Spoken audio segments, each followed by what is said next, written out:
गीता 18 के श्लोक नंबर 62 में भगवान स्वयं कह रहे हैं कि अर्जुन उस परमेश्वर की शरण में जा जिसकी कृपा से परम शांति व शाश्वत स्थान अर्थात सतलोक को प्राप्त होगा। वो परमेश्वर कौन है, कहां है, कैसा है, जानने के लिए कृपया अवश्य सुनिए जगत गुरु तत्वदर्शी संत रामपाल जी महाराज के अमृत वचन। ये है वो स्वर्ण युग, ये स्वर्ण युग है इस मोक्ष का। तो पार तो होगा इससे में वो, लेकिन परमात्मा उसके साथ रहेगा। और फिर भी उसका दुर्भाग्य ही है क्योंकि मोक्ष हुआ नहीं था, फिर नौके नडले फिर ढोने लग गया। लेकिन दाता साथ रहेगा। जैसे हम पहले देखा करते थे, कई ऐसी दुर्घटनाएं हमारे साथ हुई और सेकंड के भी कुछ हिस्से में बचाव बन गया है। और वहां फिर हम सोचते रह जाते थे भगवान बड़ी जान बची।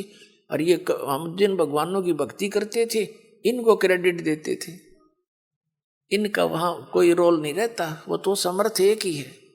जो बच्चा गौ की नजर में न्यू साई को संत, और भक्तों के पीछे फिर वो भगत वत्सल भगवंत। तो कहने का भाव ये है कि जो अब पार हो गए तो धन्य भाग है उनके, और जो रह गए इस भक्ति युग में यूं हजारों वर्ष चलेगा ये भक्ति मार्ग। ज्ञान एक रह जाएगा, समाधान भक्ति एक ही रह जाएगी। पूरे विश्व में एक रस हो जाएंगे तो भक्ति बहुत आसानी से बनेगी सबकी। फिर अब तो एक भक्त ने ये ज्ञान जाना है, समझा है, घर में विरोध शुरू हो जाता है। घर वाले आंख दिखाने लग जाए, नो के तू के पैदा हो गया, तने हमारी सारी मर्यादा तोड़ दी, तो कुछ भी पूजा नहीं करता, इन और साधनाएं कुछ भी नहीं करता। तो इसलिए हमारी अभी भक्ति जो है झटकम पटकम चल रहे हैं, हम बस हंगासा कर रहे हैं। लेकिन ये हम चलते रहेंगे तो वो सेट हो जाएंगे। उनको मानना पड़ेगा, उनके साथ ऐसी घटनाएं घटेंगी और फिर यहाँ आते ही राहत मिलेगी तो वो आपके साथी हो जाएंगे। और फिर जब एक रस हो जाएंगे हम, जैसे कोई सिख धर्म में जन्मा है तो सारे ज्ञान से जितना उनको ज्ञान उससे परिचित सब यस नो प्रॉब्लम। जैसे हिंदू धर्म में जन्मा है, जो कुछ भी उसके ज्ञान है, जो क्रियाएं सब कर रहे हैं, नो प्रॉब्लम। तो फिर ये सारा कुछ ज्ञान एक हो जाएगा, एक मर्यादा, एक साधना, एक ही परंपरा हो जाएगी, फिर नो प्रॉब्लम। फिर तक जितने सांस लोगे परमात्मा की तरफ ही होंगे। बहुत आसान मोक्ष है, सबसे आसान काम यहाँ से मुक्ति पाना है। जो आज तक पहाड़ बन रहा था, इस सीधे से इस मंत्रों से काम करते करते भक्ति करो, प्यार से रहो, सबको दुखी जानो, यहाँ सभी दुखी हैं, यहाँ सब लावारिस हैं, ये समझ लेना आप। लेकिन कद समझ में आओगी वो थोड़ा टाइम लगेगा। हम सब लावारिस हैं, हमारा वारिस सतलोक में है और हम अपनी गलती करके इस काल का फंस गए। ये तो विलियन है, हर तरह से धोखा देकर हमसे सब क्रियाएं बाई फोर्स करवा रहा है। किसी भी कार्य को देख लो आप, संतानों उत्पत्ति बाई फोर्स कराता है, इतनी वासना पैदा कर देता, बलात्कारों तक कर जाते हैं दुष्ट लोग। तो कोई बात है या? और इसी कोई भी कार्य आप देख लो, सारा विवश करके करवाया जा रहा है। ये नहीं करोगे तो ऐसा नहीं होगा, ऐसा नहीं करोगे तो ऐसा नहीं होगा। और वो सतलोक है जहां पर आप जिस सुख की यहाँ खोज कर रहे हो वहां मिलेगा। जैसे यहाँ हमने कहाँ तक कोशिश कर ली, रिमोट लगा लिए टीवी चलाने के, अंगूठा नहीं काम ना करना पड़े, मौज करें। लेकिन क्या एक रिमोट से काम खत्म हो गया? तो ये हमारी चेष्टा है कि हम काम थोड़ा करें, सुख गणा हो, धन गणा मिले, सुविधा सारी हो, और काम करना नहीं हो।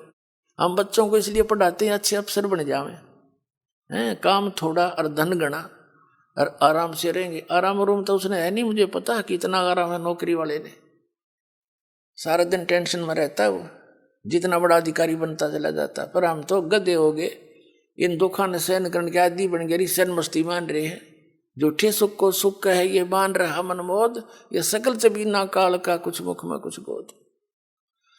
तो कहने का भाव ये है कि जो सतलोक में सुख है हम उसकी तलाश यहाँ कर रहे हैं। ये सुख साख तो किसी को है नहीं। तो प्रसंग चल रहा था, हम वहीं आते हैं। अब क्या बताते हैं कि इस ज्ञान के आधार से यहाँ कोई रह भी जाएगा, रह तो जाएंगे कुछ लास्ट से में, तो फिर क्या होगा? परमात्मा कहते हैं अभी जैसे इस भक्ति युग के दौरान और कोई नाम टूट गया किसी कारण से, उसने गलती कर दी।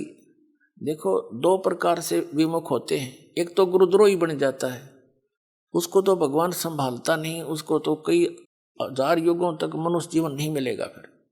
और जो वैसे गलती से कर जाता है, गफलत कर जाता है, भक्ति करता करता छोड़ दिया, तो उसने अपना काम बढ़ा लिया, फिर वो जाएगा जैसे आपको बताया पहले गणेश जी के लोक में, वहां अपने जीवन पूंजी नाश करेगा भक्ति की, फिर जाएगा ब्रह्मा जी के लोक में, फिर विष्णु जी के लोक में, फिर शिव जी के लोक। तो यहां परमात्मा ने एक ऑप्शन और बताई है आपको, कहते हैं शिव मंडल ब्रह्मापुरी चाहे विष्णु लोक में हो, हमरे गुण भूले नहीं तो आन छुटाऊं तो। कितना रहम किया आपके ऊपर।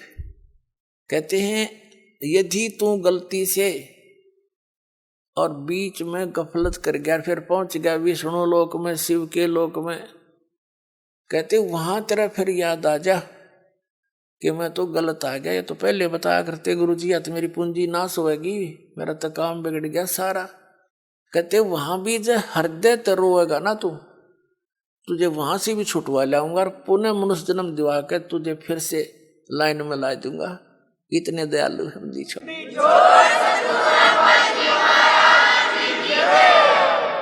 शिव मंडल ब्रह्मापुरी चाहे विष्णु लोक में हो, और हमरे गुण भूले नहीं। ये गुण है भगवान के, ऐसा दयालु है, ये कर्म करने चाहिए, इनकी पूंजी हमने यहाँ नहीं प्रयोग करनी है, ये तो हमारे साथ धोखा हो रहा है। कहते ये गुण तरह याद रह गए वहां भी। शिव मंडल ब्रह्मापुरी चाहे विष्णु लोक में हो, हमरे गुण भूले नहीं तो आन छुटाऊं तो। और फिर क्या होगा? जैसे लास्ट में जो रह जाएंगे, लास्ट के क्या होगा? लास्ट जो भक्ति इस कलयुग में हजारों वर्ष तक ये अब चलेगा, दाता की दया होगी, क्योंकि प्रॉमिस है परमात्मा का कि इस पिछली पीढ़ी में जहाज भर भर ले जाऊंगा सतलोक में अपने बच्चा की, और वहां ठाठ कर देंगे।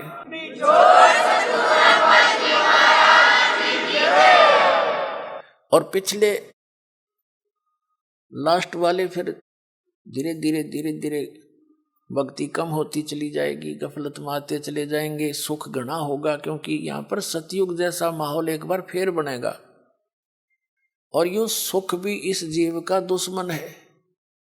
कबीर साहब कहते हैं कि सुख के माथे पत्थर पड़ो, जिसते नाम हृदय ते जावे, और बलिहारी व दुख के जो पल पल नाम रटावे। कबीर साहब कहते हैं, हमें उदाहरण देते हैं कि इस यहाँ के नकली सुख में अंधे ना होना। कबीर साहब कहते हैं आग लगाए से सुख के, जिस तक भगवान ते दूर हो जावा। ये परमात्मा ऐसा सुख ना दिए जिस तक आप ते दूर हो, और ऐसा दुख बनाए रखना जिससे आपकी याद बनी रहे। बलिहारी व दुख के जो पल पल नाम रटावे। तो इस प्रकार परमात्मा हमें अपने उदाहरण दे देकर समझाते हैं कि यहाँ क्या सुख की ज्यादा डिमांड करने की आवश्यकता नहीं है। जब सुख घना हो जाता है, ये जीव परमात्मा से दूर अवश्य होता है। आप देख लो कितना बड़ा सेठ हो, ठीक है, कभी महीने 6 महीना में कितना माथा टेक आया, 10,000 रुपये दे आया, बस इतनी सी रह जाती है इनकी। ऐसे मंत्री हैं, मुख्यमंत्री हैं, प्रधानमंत्री हैं, इन आस्था से है भगवान की, पर भक्ति नहीं कर सकते ये। ठीक है कि माथा टेका हुए हैं फॉर्मेलिटी सी, क्योंकि जीव है भगवान के लिए तो रह ही नहीं सकता। तो वो भगवान अगर इस मार्ग पर उनको लगाना चाहो, आज नेड़े भी ना हो, उन्हें तो बकवाद चाहिए, अच्छी बढ़िया बढ़िया कोठी, लंबी कार, सामने घूटी छूटी कल्बा में बकवाद करनी, ये छोड़नी पड़े तो वो छोड़ नहीं सकेंगे। वो जब छोड़ेंगे जब गधे बन लेंगे फिर को मार छुटवा होगा उनकी सारी।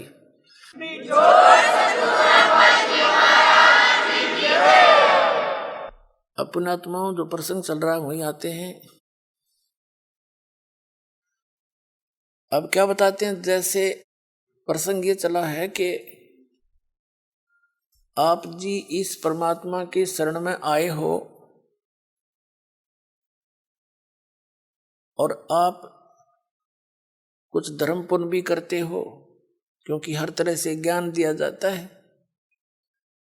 और आप ये सोचते हो कि भी कई बार ऐसा सोच लेते हैं कि मैंने जो है ना नाम लिए भी इतने दिन हो गए, सतनाम भी मिल गया, पाठ भी करा दिया, ज्योति भी चढ़ा दी, और फिर भी कोई ना कोई आंट अडांस, यानी कोई ठीक होगी एकाधी तो हमारे कर्म की कोई इनको बनी ही रहती है, इतने पाप हमारे इकट्ठे। तो वो ये सोचे, कई तो ऐसे पता लगा जब अब तो इतना ध्यान नहीं रहता दास को, क्योंकि संगत ज्यादा होगी, भगवान के बच्चे बहुत हो गए। पहले 100-200 भगत थे शुरू में, और उनको इतने सुख दिए परमात्मा ने, अपने मुंह से बताया करते, उनकी जीभ का जुबान का थूक सूख जाता था सुख बताते बताते। और फिर वो आना ही छोड़ जाते, उनसे पूछा करता अन्य से वो नहीं आए क्या हुआ, वो जाकर पता करते आपको याद कर रहे थे गुरु जी, आप आए नहीं सत्संग में। तो वो क्या कहते थे कि हमने तो यह चीज मांगी थी एक, वह हमने मिली नहीं। अब परमात्मा कहते हैं, और साथ में ये उलाना दे, हमने पाठ भी करा लिया, 1 साल हो गया, नाम भी ले रखा था, ये ऐसे ऐसे हमारे साथ ऐसे हो गया। तो उनको फिर भगत समझाया करते थे कि आपको ये सुख भी हुए थे। कहा ये तो हुए थे पर यूं तो ना होया, और तो हुए थे पर एक ना होया। अब कहने का भाव ये पुण्यात्माओं, ये भी ज्ञान की कमी के कारण मार खा जी। तो दास की चेष्टा ये रहती है कि आपको अध्यात्म ये संपूर्ण ज्ञान करवाऊं, और संपूर्ण ज्ञान होए बिना आप भक्ति नहीं कर सकते। कबीर साहब कहते हैं ज्ञान संपूर्ण होया नहीं और अर्धा नहीं छदावे, और देखा देखी भक्ति का यो रंग नहीं चढ़ ठहरावे। तो जब तक आपके हृदय में जख्म नहीं हो जाएगा कि स्थान के अतिरिक्त कितने ठिकाना नहीं है, ऐसा भगवान नहीं, ऐसा ज्ञान नहीं। और यहाँ भी कोई थोड़ी बहुत ठूठा है तो या होने दे फिर इसने। इसका कारण क्या है कि जैसे इस तरह के अनजान व्यक्ति कह ही देते हैं, ये भी कर दिया जी, ऐसा हो गया जी, ऐसा नहीं हुआ मुझे। तो एक विचार करने की बात है। सर्दी के अंदर, सर्दियों के अंदर आप दिसंबर जनवरी के महीने में आपने स्वेटर पहन रखी है, जर्सी पहन रखी है, और फिर भी सर्दी लग रही है आपको, तो उसका क्या विकल्प है? क्या समझदार व्यक्ति होगा, क्या वो उस जर्सी ने भी उतार कर धर देगा? अगर मुझे ठंड भी लग रही है, मैंने जर्सी भी पहन रखी है। इस नाम को छोड़ना, इससे दूर होना, इस बहाने कि इतना कुछ कर दिया थोड़ा, वो फिर भी काम नहीं बन पा रहा, यानी कुछ हानि है। तो पुण्यात्माओं, जितना वो जर्सी का काम था, इतना प्रोटेक्शन वह आपका कर रही थी। अरे इसने उतार देगा तो नमूनिया होगा, होता किसान के समझदारी करोगे। यानी जितना भजन भक्ति सुमरण आपने किया है, उतना प्रोटेक्शन आपको प्राप्त है। लेकिन सर्दी ज्यादा है, काना के हाथों के लग रही है, तो यह लागण दे, या आपका नमूनिया नहीं कर सकती जब जर्सी ना उतारोगे तो, और ये चली जाएगी तो महीने 2 महीने में। तो कहने का भाव ये है, जितनी भक्ति धर्म धन दान आप कर रहे हो, ये उतना ही आपका प्रोटेक्शन होता जा रहा है। और थोड़ी बहुत सर्दी, यानी पाप कर्मों की सर्दी घनी है आपकी, और थोड़ी बहुत की तो कान कून का लगे है तो लागण दे इसने, इससे बचाव बहुत है। जब जर्सी तार दी तो नमूनिया होगा, मरेगा जल्दी, काम बनेगा। तो उसका प्रोटेक्शन क्या है? मान लीजिए जर्सी से भी सर्दी लग रही है तो कंबल ओढ़ ले, और यानी प्रोटेक्शन है बढ़ा इसका। यानी धर्म करते करते, भजन करते करते भी आपके ऊपर कुछ ऐसी वस्तु फिर भी थोड़ी बहुत लगती है आपको सर्दी कर्मा की, तो उसका प्रोटेक्शन कर, भक्ति है बढ़ा, धर्म बढ़ा। और द्वार धनी के पड़ा रहे, धक्के धनी के खावे, 100 काल जग जोली पर द्वार छोड़ नहीं दो। ये है इसका एक सीधा सा फार्मूला, इसने अपना के रखियो। ये आपको जो है कि वो इंस्ट्रक्शन दी जाती है सत्संग में कहीं मार ना खा जाओ। तो इस प्रकार आप सोच विचार से चलोगे। कैसे? जैसे गीता अध्याय नंबर 7 के श्लोक नंबर 29 में क्या बताया है कि जरा मरण मोक्षाय यतन्ति ते माम आश्रित यतन्ति ये ते ब्रह्म तत्व विदु और कृष्णम अध्यात्म कर्म च अखिलम। इसका सीधा सा अर्थ है कि जो प्राणी, जो साधक मेरे इस ज्ञान का आश्रय करके कि तत्वदर्शी संतों की खोज कर अर्जुन, चौथे अध्याय के 34वें श्लोक में कहा, और तत्व ज्ञान भी बता दिया चौथे अध्याय के 32वें श्लोक में कि उस सच्चिदानंद घन ब्रह्म के द्वारा अपने मुख से बोली गई जो वाणी है अध्यात्म मार्ग की, वो तत्व ज्ञान है। उसको उसमें विस्तार के साथ सब धार्मिक यज्ञों की, अनुष्ठानों की जानकारी दी गई है, वो तत्व ज्ञान है। चौथे अध्याय के 34वें श्लोक में कहा कि उस तत्व ज्ञान को तू तत्वदर्शी संतों के पास जाकर समझ, उनको दंडवत प्रणाम करने से, यानी आधीनी, सबसे पहले आधीनी होती है भक्ति में। आधीनी नहीं है तो आप भक्त नहीं बन पाओगे।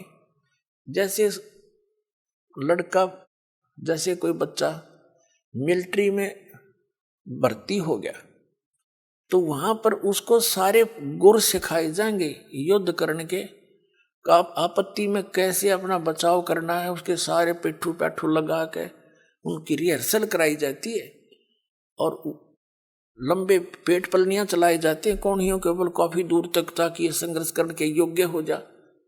और वो बच्चा आके वहां करे नहीं उन क्रियाओं को, तो उनको कौन रखेगा वहां फौज में? बाहर फेंक देंगे। तो यहाँ आप आए हो, हमने काल के साथ युद्ध करना है, यानी इस अज्ञान के साथ भी और काल के साथ भी। उससे बचने के लिए ये हमारे फॉर्मूले, दंडवत प्रणाम करे, आदीनी रहे, बुराई छोड़ दे। तो इन नैना नहीं करेगा तो फिर वो फौजी किसा, फिर वो भगत कैसा? तो आप जी को यहाँ रिहर्सल कराई जाती है। जब आप सतलोक जाओगे ना, यह काम आओगे आपके। अब आज जैसा भाव आपका इस दास के प्रति है, आपके शरीर छोड़ने के बाद भी वैसा ही रहेगा। स्वभाव तो सूक्ष्म शरीर में होता है, ये ऊपर का कवर कांचली यहीं रह जाएगी। जैसे सर्प कांचली छोड़ जाता है, ये तो ऐसी छोड़ जाओगे आप। अंदर है ओरिजिनल वस्तु, वो शरीर भी और है। उस शरीर को, जो इसके अंदर शरीर है, इस भक्ति से उसको चार्ज किया जाता है और फिर वो है आपका असली शरीर। कब तक? जब तक सतलोक नहीं जाओगे तो वो शरीर है आपका, वो काम देगा, उसमें भक्ति संग्रहित है। फिर जहां जहां हम जाते जाएंगे उसी स्तर के उस शरीर में, जैसे इस पहले 10वें द्वार को पार करेंगे तो उसके बाद हमारा दूसरा शरीर ऊपर क्या एक कवर और उतर जाएगा। उसके बाद हम 11वें द्वार को पार करेंगे काल के लोक में, तो वहां एक शरीर का एक आवरण और उतर जाएगा। उस नीचे वाले में दूसरे मंत्र की चार्जिंग रहेगी। फिर हम उससे जाकर के 12वें द्वार को पार करेंगे, तब वो दूसरे मंत्र वाला जो कवर जिससे चार्ज है वो भी वहां भक्ति वहीं रह जाएगी। फिर केवल तीसरे नाम वाला ही वो आत्मा के साथ जागा और सतलोक में जाकर आपको तुरंत उसके ऊपर अन्य शरीर इट इज फिट हो जाएगा, जो वहां के हंसों का होता है।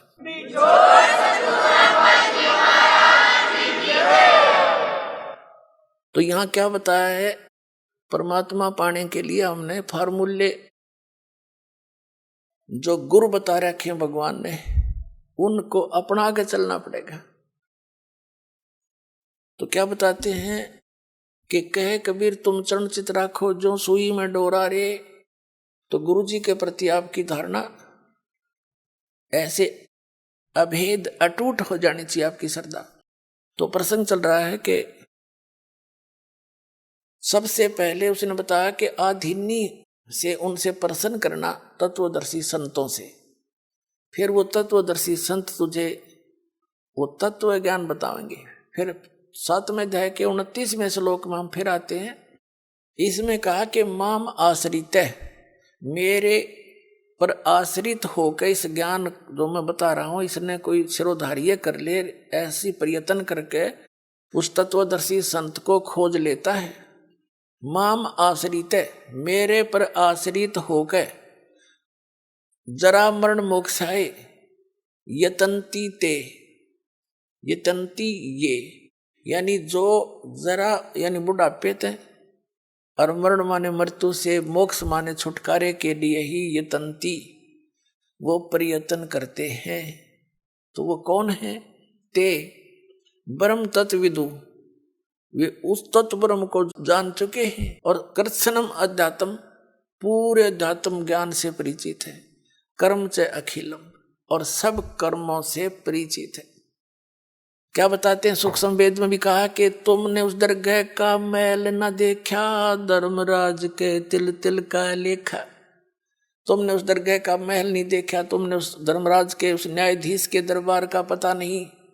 वहां पर एक एक श्वास का भी लेखा है, तिल का भी हिसाब न्यारा न्यारा मिलेगा। आपने सोच भी गंदी रखी है ना, वह भी लिखी पाओगी वहां पर। और आपने सोच भी किसी का भला सोचा भी है, कर नहीं पाए, वो भी आपका गुड अकाउंट में पाओगा। क्या बताते हैं? चिट्टी पायल बाजे पैर और साहेब सुनता है सब लहर। जैसे चिट्टी के कीड़ी के कोई घुंघरू बना के बांधे, पहले तो घुंघरू के बनेगा, वह पायल बनेगी किसी बाल से भी पतली।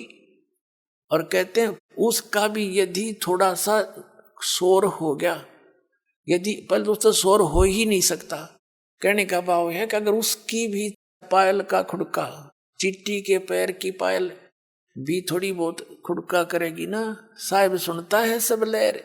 कहने का भाव ये है, आपकी सूक्ष्म से सूक्ष्म भी सोच को वो परमात्मा खूब सुनता है। तो कहते हैं तुमने उस दरगाह का मैल नहीं देखा, धर्मराज के तिल तिल का लिखा।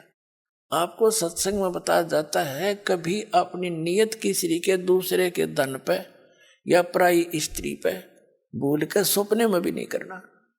अपने मन को हमने परमात्मा के रंग में रंगना है। और यहाँ से चलते समय फिर यही बकवाद बहाऊंगी। जैसे त्रिकुटी पर गए, वहाँ तो काल का भयंकर जाल है, वहाँ डांस हो रहे हैं, बड़ी बड़ी स्टेज लगा कर सुंदर सुंदर लड़कियां नाच रही हैं।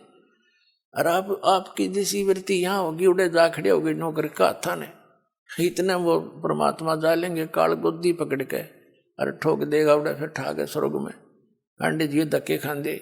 ये कर्मता संग जन्म हो गया हमने करता ने। तो ये जैसा स्वभाव आप यहाँ बनाओगे ये आपके आगे काम आओगा। तो क्या बताते हैं? तो यहाँ बताया है कि जो वही व्यक्ति पार होगा जो पूरे अध्यात्म मार्ग से परिचित और तत्परम से परिचित। गीता अध्याय नंबर 8 के श्लोक नंबर 1 में अर्जुन ने प्रश्न किया कि किम तत्परम, किम अध्यात्म और किम कर्म पुरुषोत्तम। वो तत्परम क्या है, जो अध्यात्म मार्ग क्या है? अध्यात्म तो उसने बता दिया, तत्वदर्शी संतों के पास जाके समझ ले, वो बताएंगे। और तत्परम के बारे में 8वें अध्याय के 3 श्लोक में श्रीमद् भगवद गीता में कह रहा है गीता ज्ञानदाता कि वो परम अक्षर ब्रह्म है।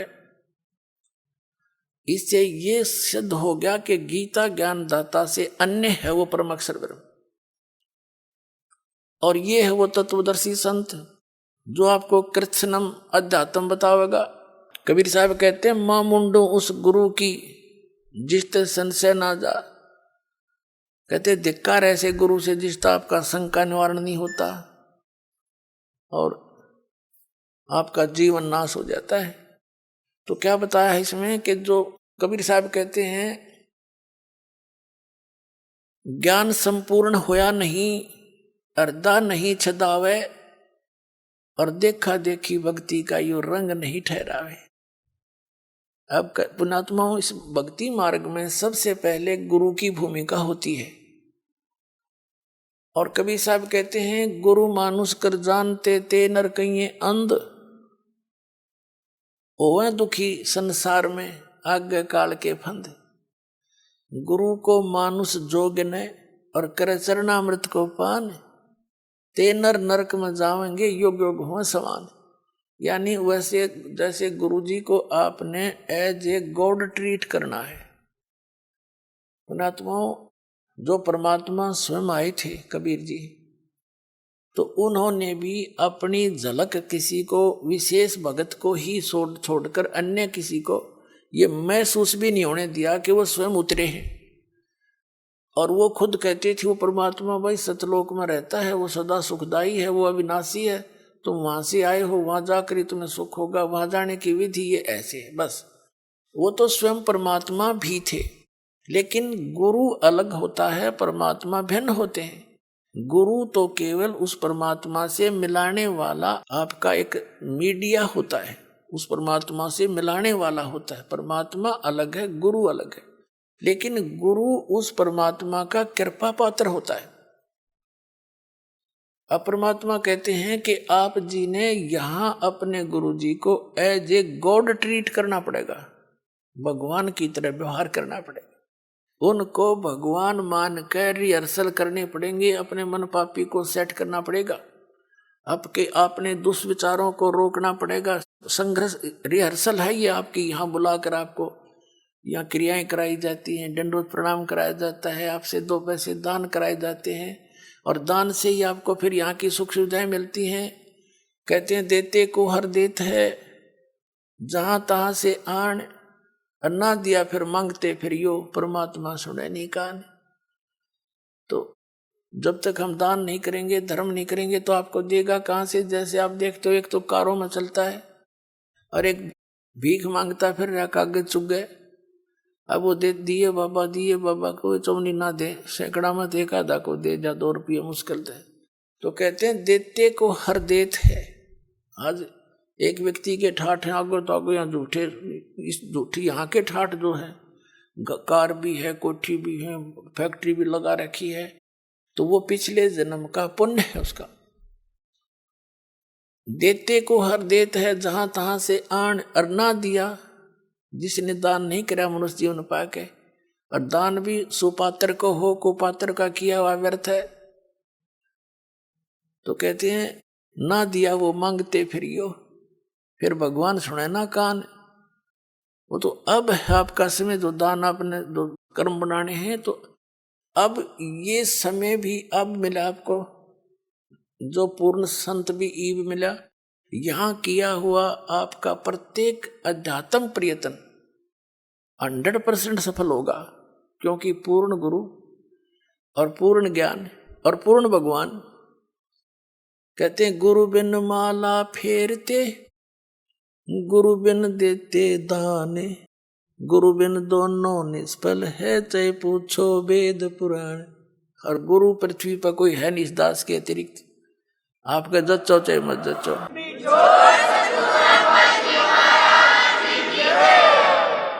आपको यकीन हो या ना हो, ये सच्ची बात समझ लेना। बुद्धिमानों को तो यकीन हो ही चुका होगा, ये सारे दिखा दिए किसे गुरु थे। जिसको अध्यात्म ज्ञान नहीं वो टीचर किसा, जिसको अपने सिलेबस का ज्ञान नहीं वो अध्यापक कहाँ का। तो ये गुरु नहीं थे, इनके द्वारा इनको आधार मान के की हुए आध्यात्मिक क्रियाएं आपकी यूजलेस, क्योंकि वो शास्त्र विधि को त्याग कर मनमाना आचरण। तो शास्त्र अनुकूल साधना और अधिकारी इस दास को बनाया है।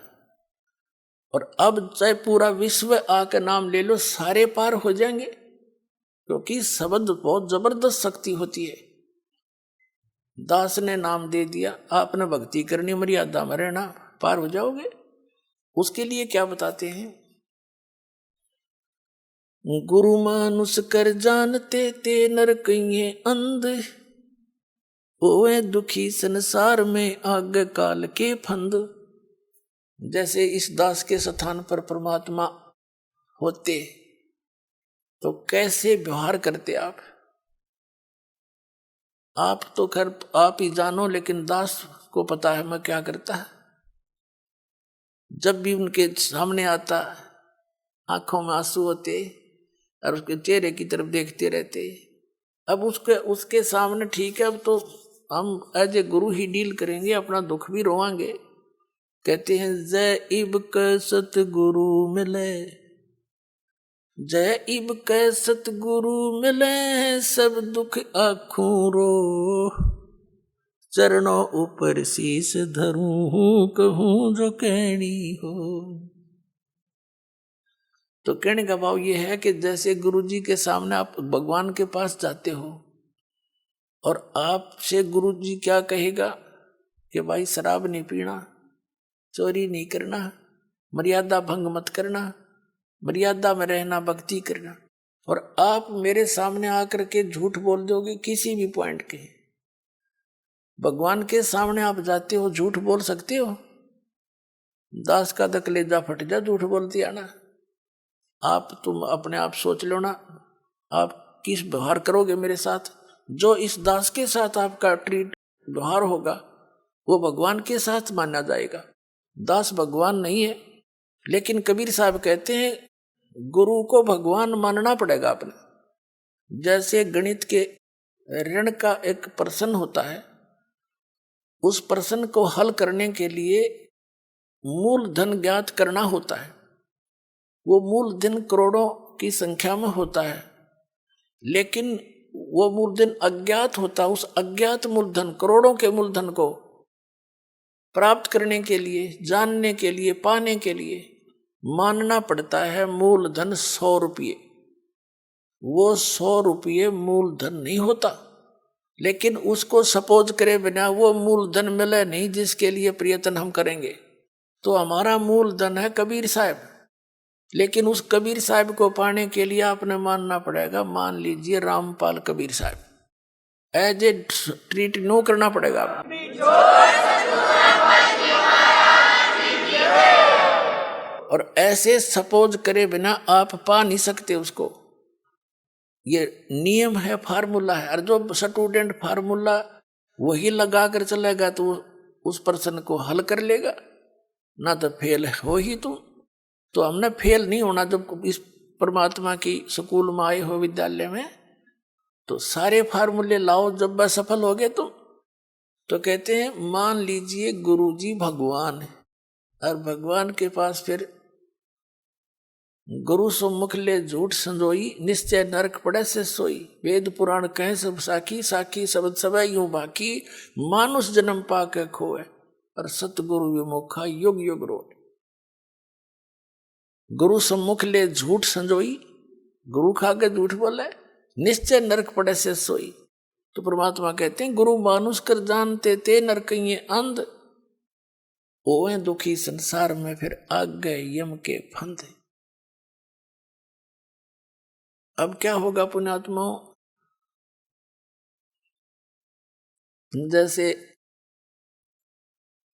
क्या बताया है कि शरण पड़े को गुरु संभाले, जान के बालक भोला रे, कहे कबीर तुम चरण चित राखो, ज्यों सुई में डोरा रे। ऐसा भेद संबंध बनाओ अपने गुरुदेव के प्रति, वो नकलियों के प्रति नहीं। नकली तो काल के दूत है, उन्हें तुरंत त्याग दो। कई भक्त चिंतित हो जाते हैं कि कहीं हम उन गुरुओं को छोड़ दें और कहीं हमारे ऊपर आपत्तियां ना आ जाए। आपत्ति तो उनके शरण में आओगी तुमने, उन्हें छोड़ दें तो जान बचेगी तुम्हारी। गरीबदास जी कहते हैं झूठे गुरु का लीतर लावे और करते काट घसीटे, इनके पीटे पाप नहीं है, इन निश्चय पीटे। पीछे घटिया ये गुरु है। ये अनमोल जी उनका नाश करने लग रहा, अपना भी आप श्रद्धालुओं को मिसगाइड करे। तो कबीर साहब कहते हैं झूठे गुरु के पक्ष को और तजत न लावे वार, और द्वार न पावे शब्द का वो भटके वार ही वार। फिर कहते हैं जब लग गुरु मिले नहीं साचा, तब तक गुरु करो 10 पाचा। जब तक सच्चा गुरु नहीं मिले तो कितने गुरु बदलने पड़े, उसमें पाप नहीं लाभ होगा।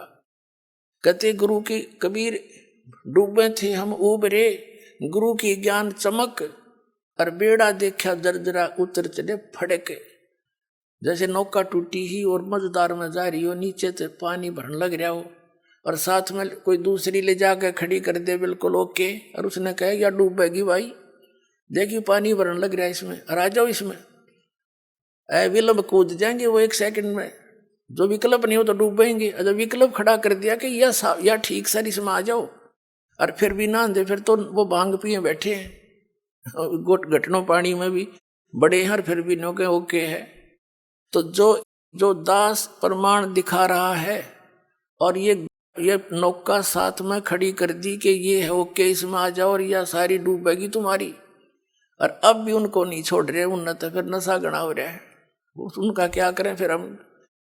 कबीर साहब कहते हैं कि ये चातुर पुराणी चोर हैं, इतना ज्ञान दास ने बता दिया और उनकी दाख उनने तो कुछ ध्यान देना चाहिए। जो संत गुरु पद पर बैठे हैं, तुम क्या करने जा रहे हो, तुम्हारा ज्ञान फेल कर दिया। और फिर भी भोले आत्मा नहीं कहते भाई चलो वह भी आ जाए, उन्होंने भी कह दे भाई बिल्कुल ठीक है, नहीं तो गलत बताओ मेरे ज्ञान को, मैं बार बार कह रहा हूँ ये गलत बताओ, गलत कह रहा हूँ। और गलत नहीं कह रहा तो स्वीकार करो, इन छोड़ दो परमात्मा के बच्चों ने, क्यों दुश्मन बने बैठे हो तुम।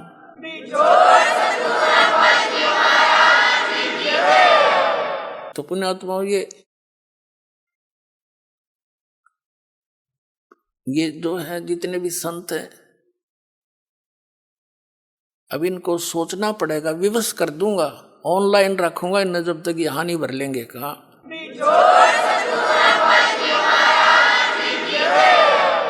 कबीर साहब कहते हैं चातुर प्राणी चोर हैं, जैसे मधु परमहंस हरिये न्यो कह बोला हमने आध्यात्मिक ज्ञान चर्चा ना करी। इससे सिद्ध है कि ये परमार्थी नहीं है। अगर ये संत होते तो रूपदास जी की तरह कह देते धर्मदास को कि बेटा जा अपना कल्याण करा ले, मेरे तो समझ में आती नहीं, और तुझे गुरु मिल गया है तो जा कल्याण करवा ले। तो उसने छोड़ दिया तो बोली आत्मा आ गया और कबीर साहब के चरणों में गिर गया। फिर तो पूछो मत, फिर तो सारी ये बात समझ में आ गई है, भगवान मेरा तो नाश हो जाता, मैं तो डूब गया था, बताया जीव कहाँ जाएंगे जो आपके शरण में नहीं आते। परमात्मा ने कहा था तू ज्यादा चिंता मत कर, या बीचली पीढ़ी का समय आओगा ना जो 5500 वर्ष बीत जाएगा कलयुग, तब देखूंगा मैं सारा ने, और तू भक्ति कर, तेरे वंश भी तभी पार होंगे जब मैं दोबारा आऊंगा। अब परमात्मा ने आए तो दास भेज दिया पुण्यात्मा, 100 की 100 साची मान लेना, ये सब प्रमाण बताने लग रहे।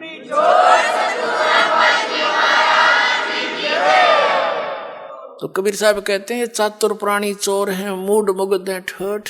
इतने प्रमाण देख के भी जो मूर्खा के चिपके रहेंगे नकलियां के, कहते वो तो मूड मुग्ध हैं ठोठ, वो तो कति ओलंड हैं, देसी भाषा में कह रहे बौड़ी बूझ है।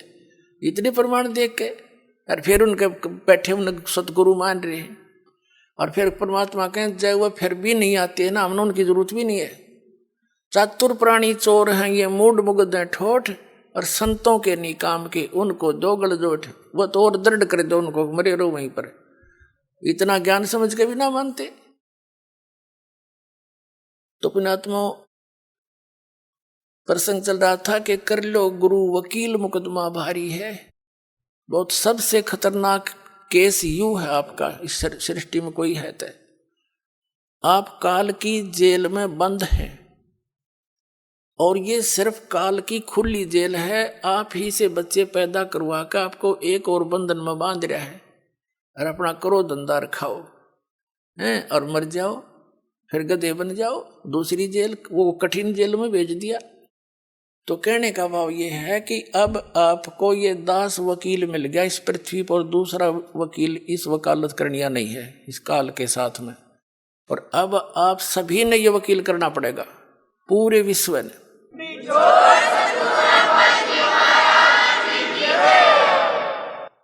और उसके लिए क्या बताया है आप जी, जैसे बताई दिया कि प्रथम मंत्र जो आपका जाप है आपके इन सभी कमलों के से बरी कराएगा आपको।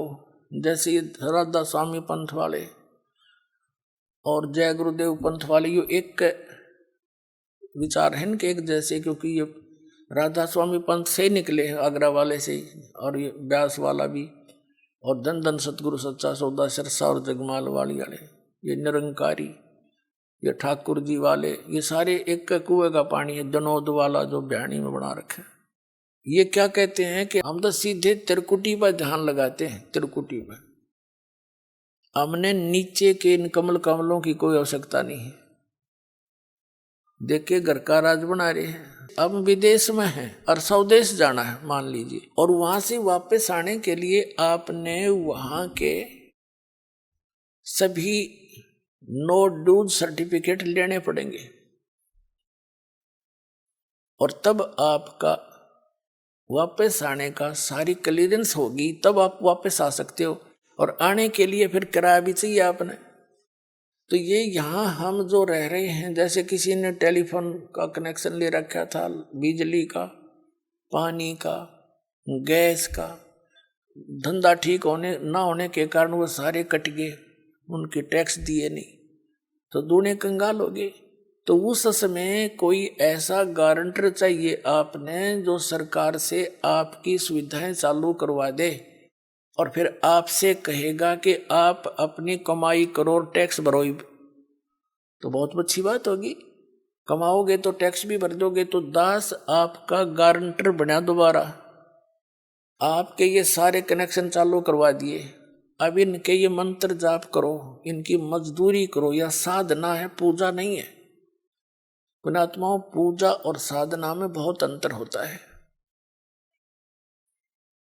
पूजा तो वो कसक है किसी वस्तु के पाने की, जैसे हमने जल प्राप्ति करनी है और जल पृथ्वी में है, तो हमारे अंदर जो पूजा है वो तो जल है पूज्य।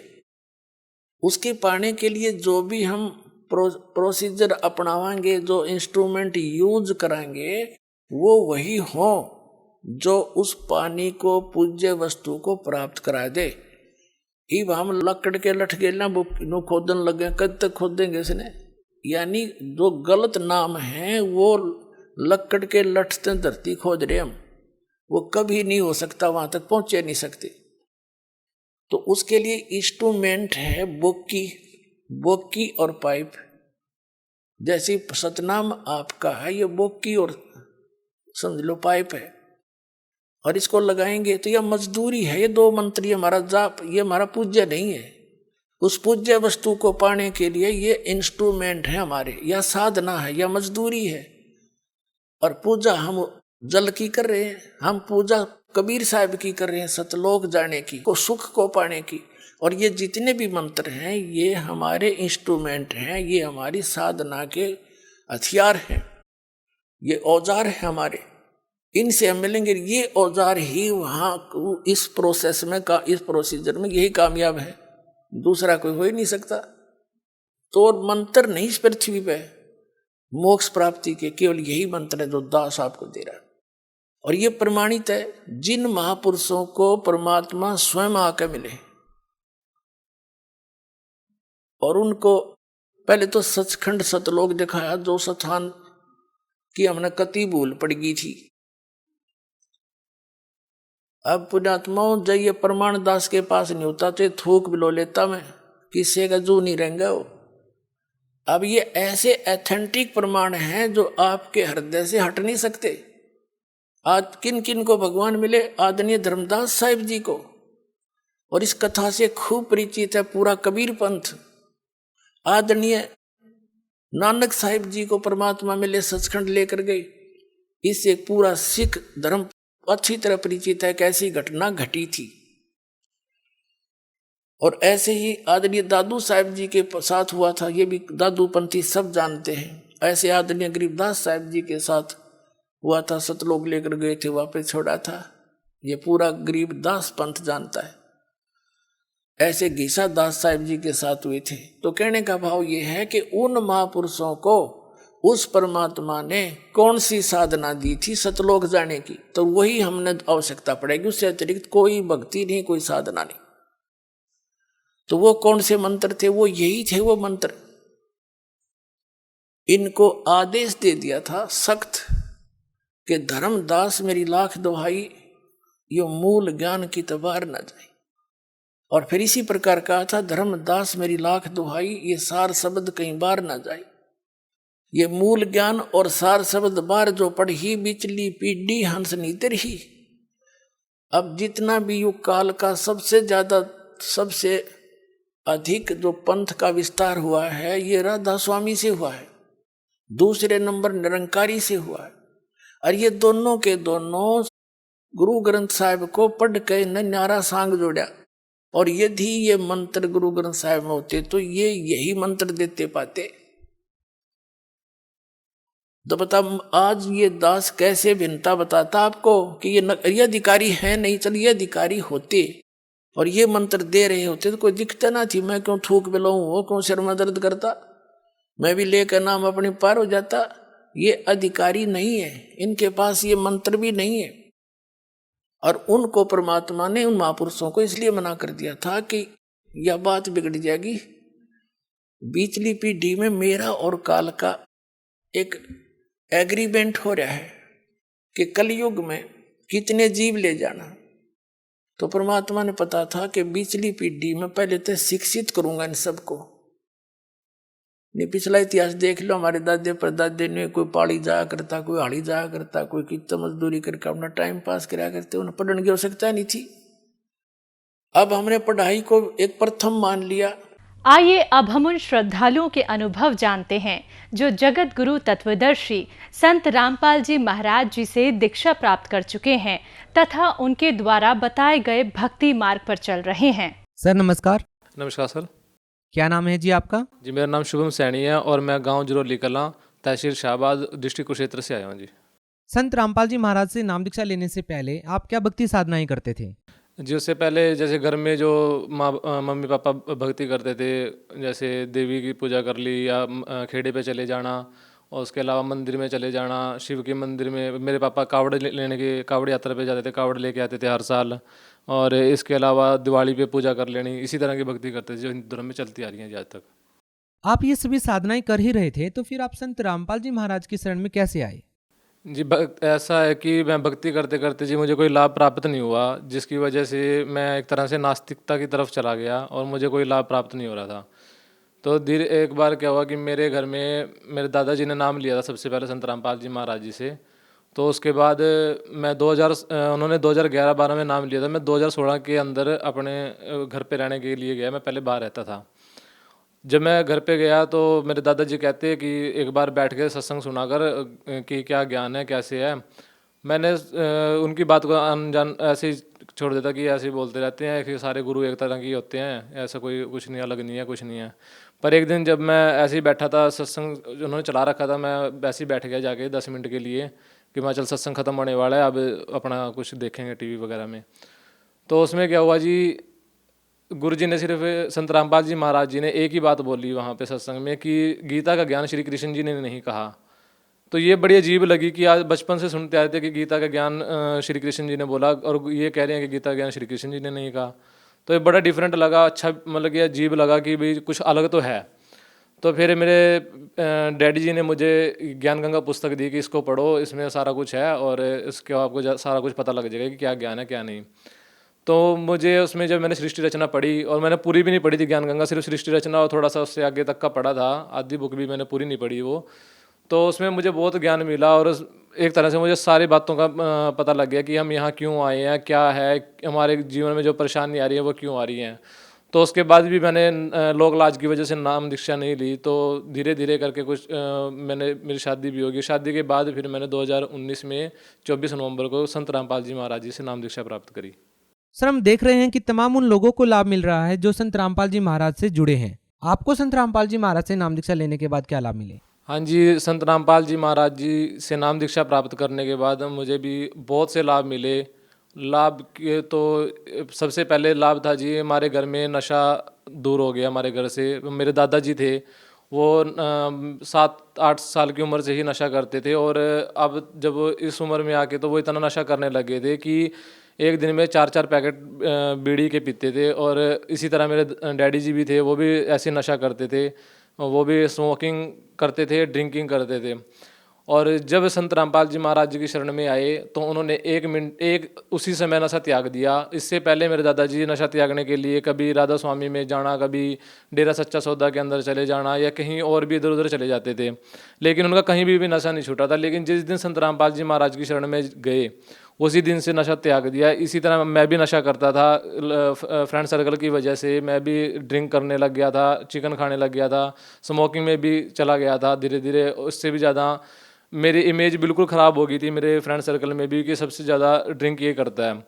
तो जिस दिन संत रामपाल जी महाराज की शरण में आए, परमात्मा की दया से मैं भी नशे से बहुत दूर हो गया और मुझे अब नशा नशा बिल्कुल भी अच्छा नहीं लगता। इसके अलावा जी मेरे पापा मेरे डैडी की बैकबोन में, कमर में एक प्रॉब्लम हो गई थी, जिसकी वजह से वो बिस्तर पे लेट गए थे। और बिस्तर पे लेटे थी तो कम से कम 1.5 साल तक हमने उनका इलाज चलाया। 1.5 साल तक, 1.5-2 साल तक इलाज चलता रहा। उनके पास हमने 2-3 लाख रुपए भी फूंक दिए भी कहीं से कहीं ना ठीक हो जाएं। हम सबसे मशहूर है हमारे यहाँ पे हड्डियों का डॉक्टर अम्बाड़ा के अंदर सी लाल के नाम करके है, तो उनके पास भी लेके गए। लेकिन वहाँ पे उन्होंने खींच, हड्डियों में कमर में खींच लगाना, कभी कहते कि इनकी नस दब गई है, उन्होंने बेहोशी के इंजेक्शन मतलब कि दवाइयाँ दे दी, वो सारा दिन सोते रहते थे पड़े। तो कहीं से भी लाभ नहीं मिल रहा था। जब बिल्कुल अंत समय आ गया, सब जगह से थक चुके, तब परमात्मा का संत रामपाल जी महाराज जी से नाम दीक्षा प्राप्त करी मेरे डैडी जी ने। तो उनका सिर्फ छोटे मोटे इलाज में ही वो बिल्कुल ठीक हो गए। जहाँ इतने खर्चा करने के, उससे पहले जब नाम दीक्षा नहीं लेते उससे पहले इतना खर्चा करने के बावजूद भी उनको कोई लाभ नहीं मिल रहा था। और ये बाद में मेरे डैडी जी ने बताया कि उनको किसी, जब वो उनकी शादी नहीं हुई थी तो जब वो कुंवारे थे तो उनको किसी हस्तरेखा देखने वाले ने बता दिया था कि भी तुम्हारी मृत्यु 42 साल तक की उम्र है तुम्हारी, और 42-43 साल की उम्र में जाके तुम्हारी मृत्यु होएगी, और मृत्यु से पहले तुम बिल्कुल बिस्तर को लग जाओगे और तुम्हारे से उठा भी नहीं जाएगा, इतना बुरा हाल होकर मरोगे। तो वही समय मेरे डैडी जी ने हमें बाद में बताया जब उन्होंने दीक्षा ले ली काफ़ी टाइम के बाद, लेकिन वही समय एट अ टाइम उनके पास आ चुका था। अब उनकी डेथ थी, वो परमात्मा ने वो भी बहुत रजा करी कि उनको जीवन दान दिया संत रामपाल जी महाराज जी ने। इसके अलावा जी हमारे घर में लड़ाई क्लेश रहते थे, हमेशा लड़ाई पड़ी रहती थी। और ये भी नहीं है कि हमारी आपस में पड़ती थी, किसी और की वजह से लड़ाई पड़ती घर में, और हमारे आपस में मनमुटाव चले जाते थे, कई कई दिन तक एक दूसरे से लड़ाई करना। इसी तरीके से जिस दिन मुझे सतनाम मिला 6 अप्रैल 2020 को, मैंने 2020 को मुझे नाम मिला था, ऑनलाइन सतनाम प्राप्त हुआ था संत रामपाल जी महाराज जी से। जिस दिन मुझे सतनाम मिला उस दिन इतना बड़ा क्लेश हुआ घर में कि हमें घर छोड़ने तक की नौबत आ गई। पर ये मुझे बाद में एहसास हुआ, क्योंकि उस टाइम भी मैं बड़ा रोया कि परमात्मा आज सतनाम मिला और आज ही घर छोड़, आज ही इतना बड़ा क्लेश हो गया घर में। तो चलो कुछ भी कारण बना, तो मैं 2 महीने के बाद घर में वापस आया। ये एक परमात्मा की लीला थी कि उन्होंने इस लीला के जरिए जितने भी हमारे घर में क्लेश का कारण था 70 से 80% क्लेश खत्म कर दिया। वो सारे लोग दूर कर दिए परमात्मा ने, जिनकी वजह से घर में क्लेश होता था। इसके अलावा जी परमात्मा ने मुझे जीवन दान दिया। जीवन दान ऐसे दिया जी, एक बार मेरी बाइक में पंचर हो गया, सारी ट्यूब डलवानी पड़ी जिसकी वजह से। और जब मैं काम से आ रहा था तो 1 महीने के बाद वो फिर दोबारा वही ट्यूब दोबारा ख़राब हो गई, फिर मुझे डलवानी पड़ेगी। लेकिन मेरे दिल में ये शंका आ गई, ये पाप आ गया कि परमात्मा वैसे तो कहते हैं कि आपको, आपके शिष्य को कोई नुकसान नहीं होता, तो परमात्मा ये दास को है तो चलो छोटा सा नुकसान, पर मुझे हुआ क्यों, क्या कारण है परमात्मा। संत रामपाल जी महाराज जी से मैं प्रार्थना करने लगा। तो मैंने किसी को नहीं बताया कि ये क्या बात हुई, किसी को भी नहीं मैंने बताया। मैं बाहर जॉब करता था, मैंने घर वालों से भी किसी को भी नहीं कुछ बताया। अगले दिन मैं बाहर रहता था, मेरी घरवाली गांव में रहती थी, तो अगले दिन मैंने जब बात करी तो मैंने नॉर्मली स्वभाव से अपने तरीके से जैसे बात करते थे वैसे करते। वो खुद बताने लगी कि मुझे रात को सपने में ऐसे दिखा कि आपका बहुत बड़ा एक्सीडेंट हुआ है और आप ऊपर से लेके नीचे तो खून में लथपथ हो, और आके मुझे कह रहे मैंने नाम दीक्षा छोड़ दिया, अब मैं वहाँ कभी नहीं जाऊँगा। परमात्मा ने ये भी मुझे जीवन दान दिया, कोई मानने या ना माने, लेकिन ये मेरे ऊपर सबसे बड़ी रजा है परमात्मा की कि मुझे जीवन दान दिया है। वो इतना बड़ा नुकसान 250-300 रुपये के नुकसान में परमात्मा ने टाल दिया संत रामपाल जी महाराज जी ने। उसके अलावा जी एक बार मुझे रात को स्टोन का पथरी का दर्द हो गया जी, और यूरिन से भी ब्लड आने लग गया। मैं सारी रात तड़पता रहा जी, इतना दर्द होने लगा, और सारी रात मैंने जाग के निकाली। अगले दिन जब सुबह डॉक्टर पे गए तो उन्होंने कहा कि कोई पथरी है और वो निकलने की कोशिश कर रही है, और आप अल्ट्रासाउंड कराओ फिर कोई दवाई या ट्रीटमेंट स्टार्ट करेंगे। लेकिन उस दिन वो छुट्टी होगी उनके डॉक्टरों की। वो अल्ट्रासाउंड उन्होंने एक फिक्स टाइम तक होता था उनके 1 बजे तक, उसके बाद वो अल्ट्रासाउंड ही नहीं करते थे। तो वो मैं करा ही नहीं पाया उस दिन। फिर सोचा कि कल करा लेंगे, ऐसे करके 1-2 दिन निकला तो मैं भूल ही गया उस चीज़ को। और आज तक परमात्मा, आज 3-4 साल हो गए हैं उस बात को। बंदी छोड़ संत रामपाल जी महाराज की दया से वो दर्द आज तक दोबारा नहीं हुआ। परमात्मा ने वो भी बिल्कुल ही ठीक कर दिया बिना किसी पैसे के। इसके अलावा एक परमात्मा की दया से एक बच्ची हुई दास के पास। 2.5-3 महीने की जब वो बच्ची हुई तो वो रात को अचानक रोने लगी, और कम से कम 3-4 घंटे वो बहुत बुरी तरह से रो रही थी, और इतना ज़्यादा रोई कि उसकी मेरी वाइफ ने, मेरी पत्नी ने उसको सारी तरह की दवाइयाँ दे दी, पेट दर्द की, बुखार की, हर तरह की दवाई दे दी कि भी ठीक हो जाएगी, चुप हो जाएगी। लेकिन जब वो 4 घंटे 5 घंटे हो गए उसको जब भी चुप नहीं हुई, तो मैंने फिर अपने घर में जो परमात्मा का दरबार बना हुआ था संत रामपाल जी महाराज का, तो मैंने वहाँ पे दंडवत प्रणाम करी और परमात्मा से प्रार्थना, संत रामपाल जी महाराज जी से प्रार्थना करी कि हे बंदी छोड़, कि ये आपने दी हुई बच्ची है और हमें इसका दुख समझ में नहीं आ रहा कि इसको हुआ क्या है, अब आप ही दया करना। तो जो परमात्मा संत रामपाल जी महाराज जी के आश्रम से हमें चरणामृत प्राप्त होता है, हमने वो चम्मच में लेके उसके पता नहीं वो होठों पे लगाया था, पता नहीं अंदर गया भी या नहीं गई, कि उसी समय वो बच्ची बिल्कुल शांत होगी, रोना बिल्कुल बंद कर दिया और एकदम सो गई। ये देख के मेरी पत्नी भी हैरान होगी कि भी ये इतना मतलब कि बड़ा चमत्कार कि इतने पिछले 4 घंटे से लगातार बच्ची रो रही है और अब एकदम शांत होकर सो जाना, तो ये भी बहुत बड़ी दया करेगी बंदी छोड़ संत गुरु रामपाल जी महाराज जी ने। और इसके अलावा भी रोज कोई ना कोई लाभ होता ही रहता है जी परमात्मा के बंदी छोड़ सतगुरु रामपाल जी महाराज की दया से। सर, आखिर एक व्यक्ति के जीवन में ऐसा क्या परिवर्तन आ जाता है कि जो संत रामपाल जी महाराज से नाम दीक्षा लेता है वो नशा छोड़ देता है, जबकि नशा मुक्ति केंद्रों में नशा नहीं छूट पाता? तो संत रामपाल जी महाराज आखिर ऐसी कौन सी दवाई देते हैं? जी, ऐसा कोई दवाई या जड़ी बूटी नहीं देते। सतगुरु रामपाल जी महाराज के जो भक्ति मंत्र, जो भक्ति विधि है वो देते हैं अपने शिष्यों को। उसमें इतनी शक्ति है कि उसको प्राप्त करने के बाद एकदम से सारी जो विकार हैं वो दूर हो जाते हैं। सर, आपसे ये जानना चाहेंगे कि जो व्यक्ति वाकई नशा छोड़ना चाहते हैं और लाख कोशिशों के बावजूद वो नशा नहीं छोड़ पाते हैं, तो क्या आप ये विश्वास दिला पाएंगे कि संत रामपाल जी महाराज से नाम दीक्षा लेने के बाद वो नशा छोड़ देंगे? 101% छूटेगा जी, क्योंकि ये मेरे साथ भी बना। मेरे डैडी जो काफ़ी लंबे टाइम से नशा करते थे, स्मोकिंग करते थे, उनके साथ भी। मेरे दादाजी जो 7-8 साल की उम्र से और वो 60-65 उम्र की में आ चुके थे और वो अब इतने लंबे टाइम से स्मोकिंग करते और एकदम छोड़ दी। मेरे गांव वाले भी इस चीज़ से शॉकिंग है कि भी इतनी ज़्यादा स्मोकिंग करने वाला इंसान एकदम से कैसे छोड़ गया।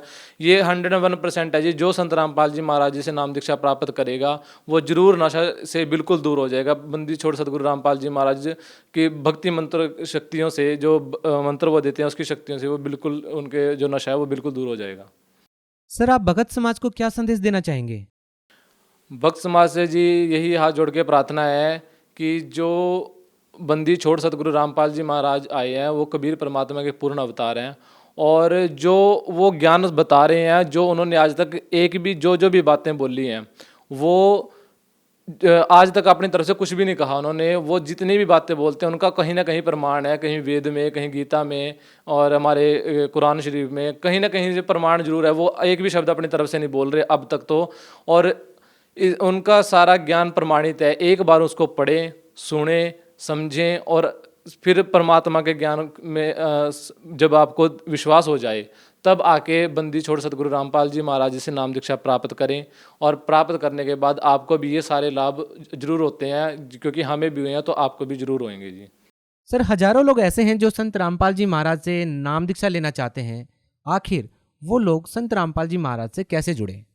नाम दीक्षा जी बिल्कुल आसान हो गया आज के समय में संत रामपाल जी महाराज जी से नाम दीक्षा प्राप्त करना।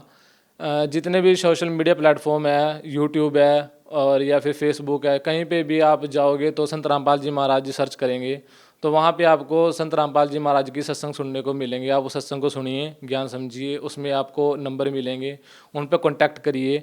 कॉन्टैक्ट करते ही आपको आसपास के सबसे नज़दीकी नामदान सेंटर का बता दिया जाता है और वहाँ आप जाके निःशुल्क नाम दीक्षा प्राप्त कर सकते हैं जी। बहुत बहुत धन्यवाद सत साहिब जी।